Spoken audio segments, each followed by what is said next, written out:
with a little bit of rain. Here it is.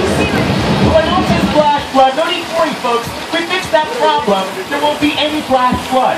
As you know, to create rain for TV shows and movies, we use overhead sprinklers, shooting water upward, allowing water to fall back down to earth naturally. That's how we create rain for movies and for TV.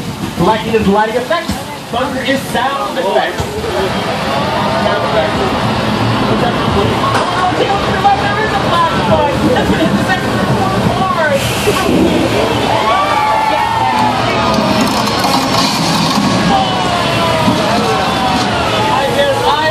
And Al was right.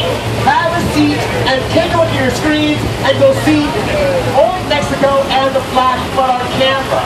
And yes, the flash flood is created using special effects. We have tanks located at the top of the hill containing thousands of gallons of recycled water. One of that yells action.